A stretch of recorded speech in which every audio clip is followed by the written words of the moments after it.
Welcome to Frank Buckley Interviews. Tonight our guest is an investigative reporter who's written a new book about the FIFA corruption scandal. It's a book which may prompt you to watch the World Cup in a new light. Frank Buckley Interviews starts now. The book is Red Card: How the U.S. Blew the Whistle on the World's Biggest Sports Scandal. Its author is BuzzFeed News investigative reporter Ken Bensinger. And this is a subpoena, and they gave him a subpoena asking him for records about his different bank accounts. And it was a special kind of subpoena that Blazer would have had to comply with. There was no way out of it. There's no Fifth Amendment on this kind of subpoena. And Blazer looked at it. This is a guy who has a degree in accounting.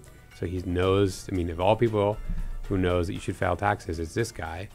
And he's got a real mind for numbers. He looks at it and he knows the gig's up. He knows he's cornered. And so there's this kind of a silence for a few seconds that everyone's looking at each other. And then he says, okay, I'll help you. I'll help you out. I'll do what you need me to do. And they had their first guy. A revealing conversation about World Cup corruption when we come back.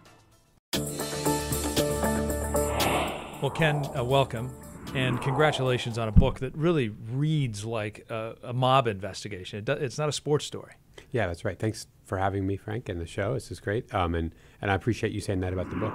That was my desire. That's how I felt when I researched it. This is like a story worthy of a film noir or something more than a sports special on cable TV. Absolutely, and it's so compelling to read. Before we get to that story, I think we're having this conversation as the World Cup is underway in Russia, and yes, we're watching it here in the U.S., but many people I think don't realize how big this is around the world. Give us a sense of that. Yeah, to understand, soccer here is the fourth or fifth biggest sport, depending on how you measure and where you are. If you're in hockey country, it's definitely in five.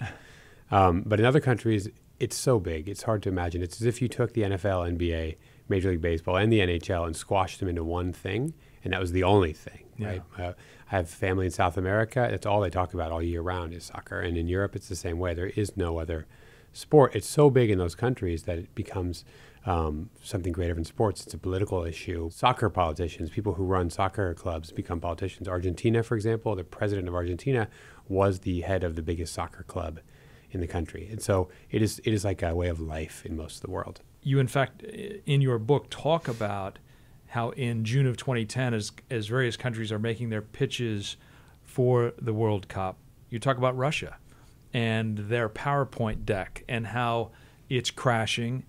England's pitch is outstanding, but then you say in your book, the Russians, however, were playing a different game. Yeah. What did you mean by that? Yeah, so this is a point in time when England and Russia and a few other countries are competing to host the 2018 World Cup, what we're seeing now. And England is the birthplace of soccer, right? So it's a country that invented the sport. It's a country that dominated it for a long time. The name, the traditions, everything come from England, where they call it football, and where most of the rest of the world calls it football or some variant. They had all the stadiums. They have the most successful professional league in the world. They have every piece of infrastructure you could possibly want to host a major tournament.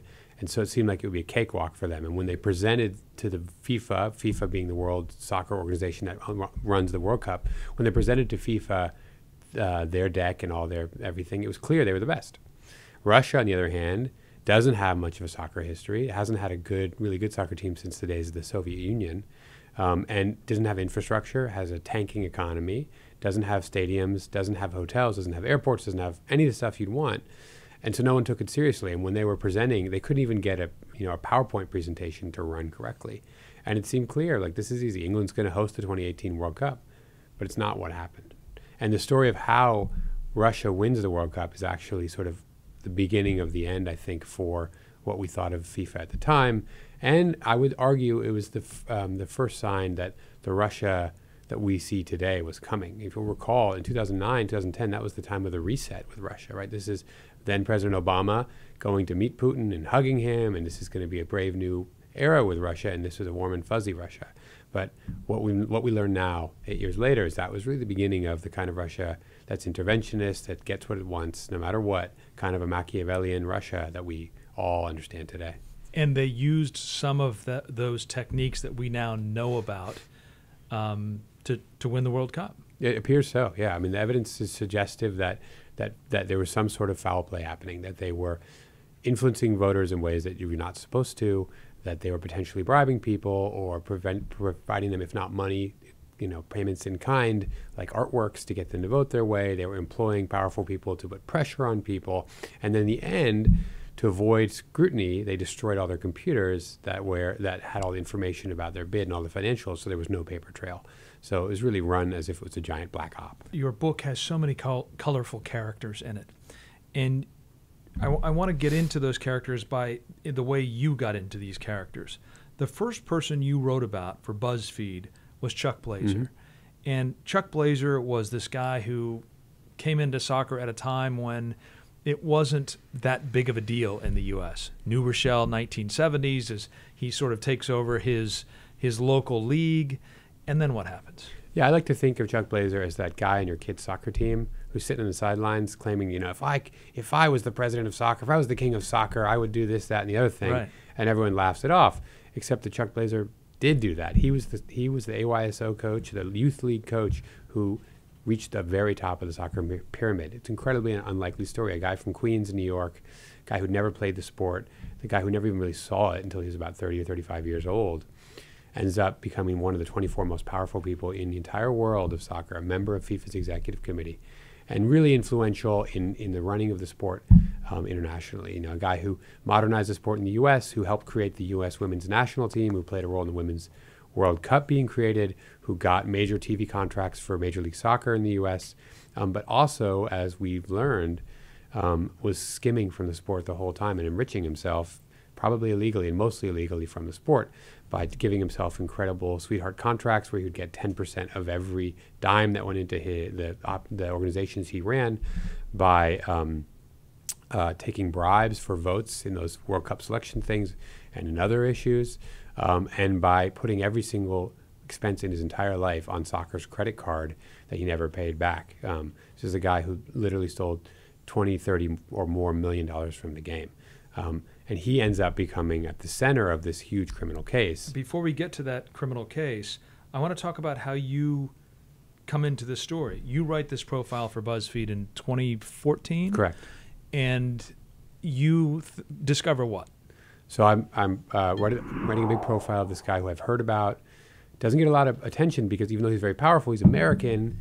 And so Americans just aren't interested in their soccer officials. If he were in England or in Germany or in Brazil, he'd be very famous. But here in the U.S., he could live an anonymous life, which is really surprising when you consider this is a guy who's about 6'3", 450 pounds, so big that he could barely walk and would ride around in a mobility scooter, often with a parrot perched on his shoulder, a guy who loved fancy dress Halloween costumes, and there's pictures of him on the internet dressed up as Star Wars characters and pirates and all this amazing stuff. And he's also a guy who had a blog where he would put pictures of him hanging around with famous people like Nelson Mandela or Vladimir Putin.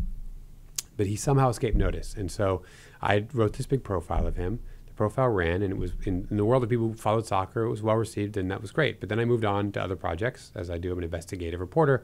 There's other topics in the world. In May 2015, the world wakes up to what's crazy news in the world of soccer, that there have been arrests in Switzerland and that they have arrested 7 figures from FIFA in their hotel room in Zurich. And it turns out there's this huge, long-running secret investigation that's busted into open. And let's back up from there then. We learn about those arrests, but long before that, and before your profile of Chuck Blazer, you start with Steve Berryman. That's how you start your book. That's right. He's working in Laguna Niguel at an IRS office. Yep. And he sees a news story, and it says what? Yeah, so Steve Berryman's in Laguna Niguel, about as far from Zurich and FIFA as you could imagine, and sort of the very least likely person to get involved in this. But he sees a news alert that says that there might be possibly an FBI investigation into Chuck Blazer. This is in summer of 2011, late summer 2011. This is a guy who, although he's American, he was a place kicker on a Division I scholarship, was a huge soccer fan. His father was an Air Force officer, and he was sort of the Air Force brat who grew up in a base in England, and because of that, got a love of the sport. So he grew up loving the sport, followed it assiduously, and when he sees this, he thinks, this could be my opportunity to do a case I really care about. And so he goes in crazy, developing a whole theory about how to prosecute this case. and flies to New York and basically throws himself at the feet of the prosecutors on this secret case and says, if you guys have a case, which seems like you might, you should involve me. And they decide to take him on. And once they take him on, they say, okay, what do you got? And he says, well, this guy Blazer, I looked up his tax records. And you know what? He hasn't paid taxes in 17 years. He hasn't even filed taxes. He's a complete tax evader. You described this amazing scene in Trump Tower on November 30th, 2011. FBI agent Jared Randall. That's right.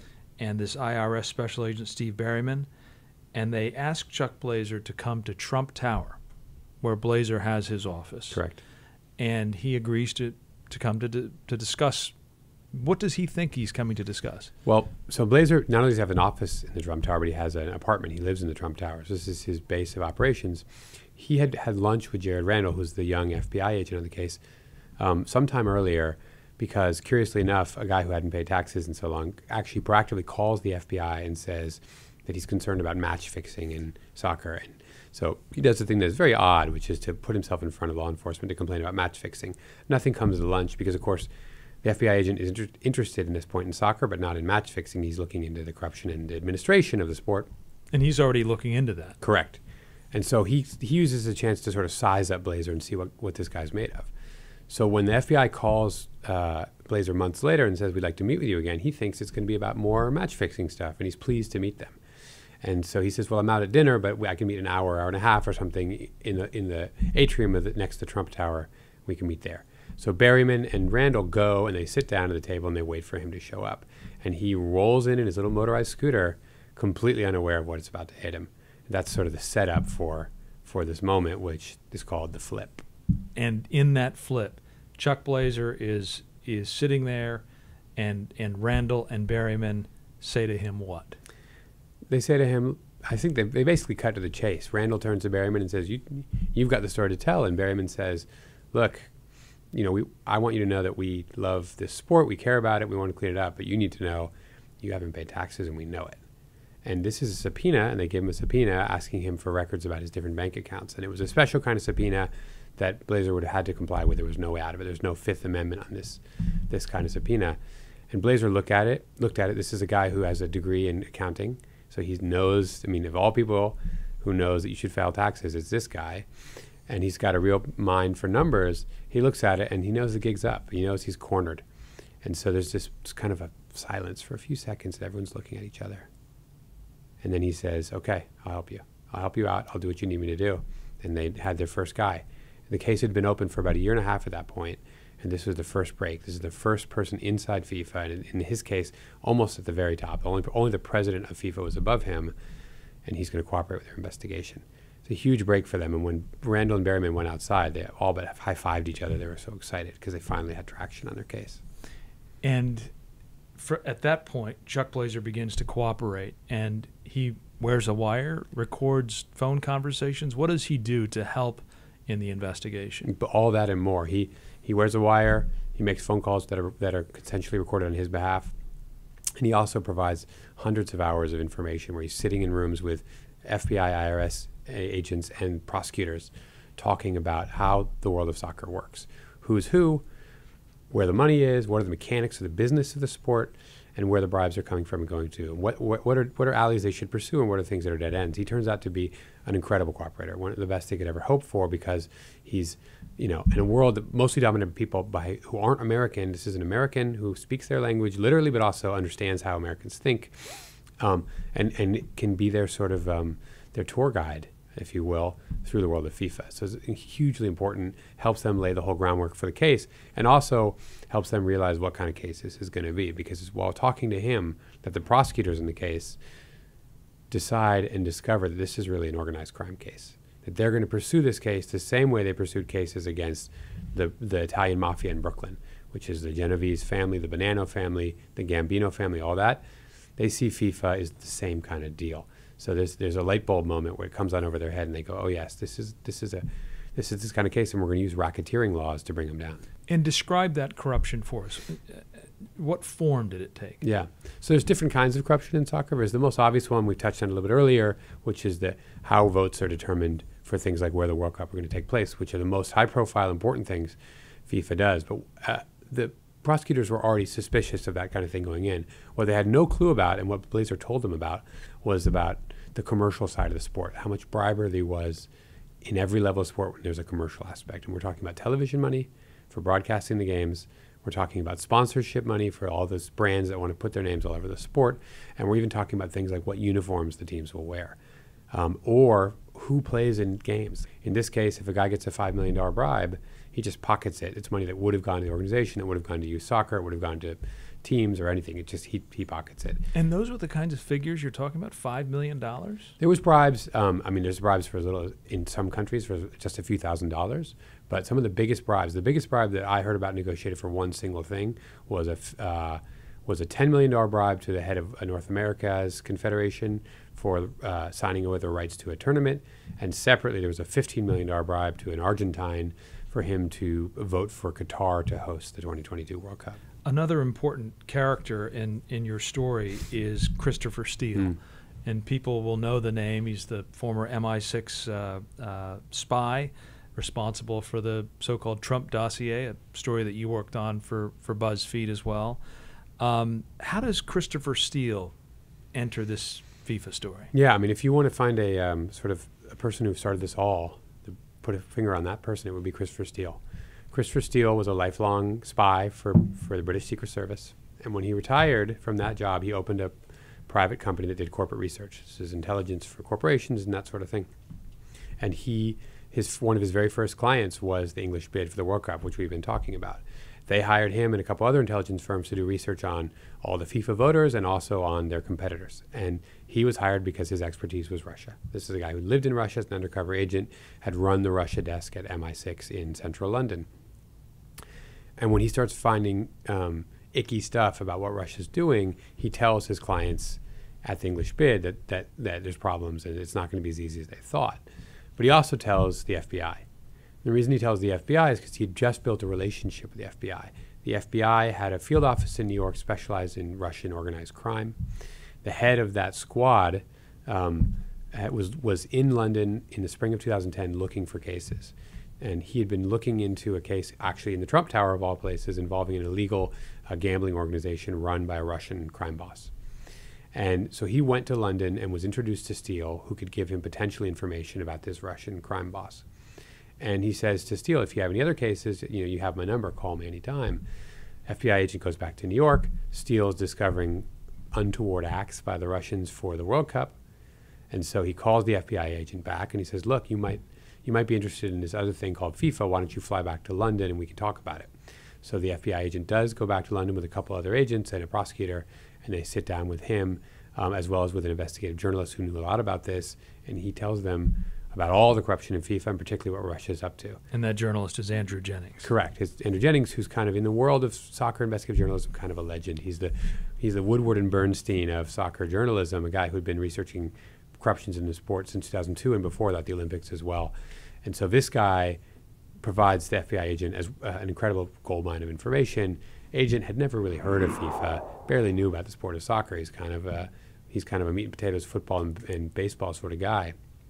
But he knows something, feels like a good case when he smells it. And so he flies back to New York, meets with a different prosecutor, and convinces that prosecutor this is a case to pursue. And that's how they open the case. And there's just no question that without Steele starting them, it never happens. I'm going to sort of cut to the chase, fast forward through the investigation and years of investigation.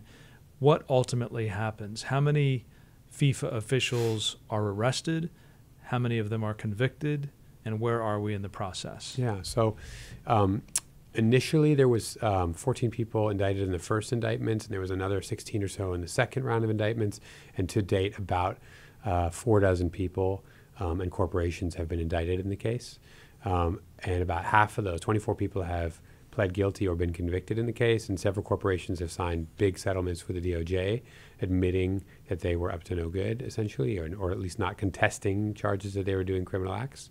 The DOJ has gotten forfeitures upwards of $500 million in the case, and there was a huge trial in November and December last year in federal court in Brooklyn, 6-week crazy trial with thrills, chills, and spills in it, and in the end of it, 2 people were convicted in multiple counts of wire fraud, money laundering and racketeering. Those two guys are waiting for their sentencing, and as are the others.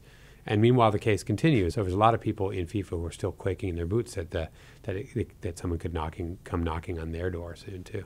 We did just have the announcement last week that North America will host the World Cup in 2026. And as that announcement was happening, I was wondering how you received it. Did you think this is a clean decision? Yeah. So I have a little bit of egg on my face. I was convinced that Morocco was going to win it. I guess so many years of writing about this has convinced me that no dirty opportunity won't, can sail past them. They'll do everything wrong every time. So I was convinced, however, that they were going to get it because I thought the FIFA voters were so angry about this criminal investigation. This was their chance for revenge. And at the same time, the U.S. offered was a heck of a lot of money, right? I mean, the U.S. was saying that this could be a $15 billion profit from this World Cup. And, Morocco, no one really expected them to turn a profit at all. And so it was just too appealing. And so I think it's possible there was corruption, but I think more than anything, it reflected a desire to just build more money. And they believed that this was just too attractive to do. Now, we will see over time as dust settled whether there was undue pressure. But in the end, it was awarded here.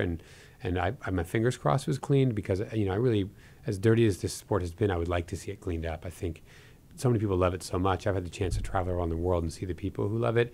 It would be great if the sport could represent nicely the way they feel about it. Ken, congratulations again on this spectacularly interesting book, Red Card: How the U.S. Blew the Whistle on the World's Biggest Sports Scandal. Thanks for being here. Oh, thanks so much for Frank. Thanks to Ken for a terrific conversation. If you'd like to hear the entire uncut version of our interview, check out the Frank Buckley Interviews podcast. You can hear it wherever you listen to podcasts. We appreciate your feedback on Frank Buckley Interviews. Tell us what you think on social media.